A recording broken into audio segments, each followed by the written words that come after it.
ഇവരെന്നും തലവേദനയായിരിക്കും. ഇവരാണ് ദൈവസഭകളെ ഭിന്നിപ്പിക്കുന്നത്. ഇതുപോലെ തന്നെ ഇന്ന് ലോകത്തിൽ രക്ഷിക്കപ്പെട്ട് ദൈവവുമായി വ്യക്തിപരമായ ബന്ധമുള്ള ജനത്തോടുകൂടെ നിൽക്കുന്ന ഒരു മിക്സ്ഡ് സമൂഹം ഉണ്ട്.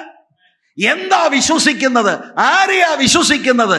എന്തൊക്കെയാണ് പ്രമാണമെന്ന് കൃത്യമായി അറിയാതെ കുഴപ്പമൊന്നുമില്ല അവരുടെ കൂടെ പോയാലെന്ന് ചിന്തിച്ച് ഇറങ്ങിയിരിക്കുന്ന ഒരു വലിയ സമൂഹമുണ്ട്.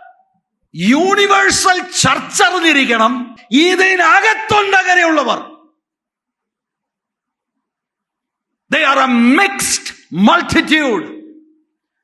They have no knowledge or revelation about God. ഇവരെന്നും തലവേദനയായിരിക്കും.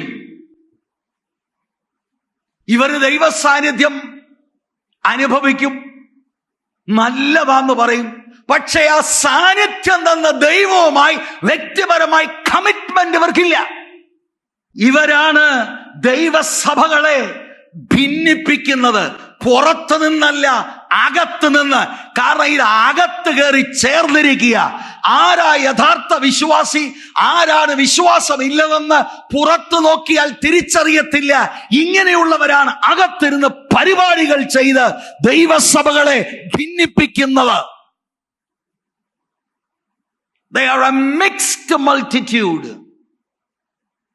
ഇവര് ഇസ്രായേൽ ജനത്തെ കൊണ്ട് പാപം ചെയ്യുവാൻ പ്രേരിപ്പിച്ചവരാണ്. ആ ഭാഗത്തിലേക്ക് ഞാൻ പിന്നീട് വന്നുകൊള്ളാം. ഇവർ നിമിത്തം ദൈവസഭയിൽ ന്യായവിധി ഉണ്ടായി. ഇവര് പമ്മിയിരുന്നു കൊണ്ട് ഇവരാളുകളെ ചൊടിപ്പിച്ച് പിറുപിറുക്കാൻ തക്കവണ്ണം ചൂണ്ടയിട്ട് കൊടുക്കുന്ന ആളുകളാണ്.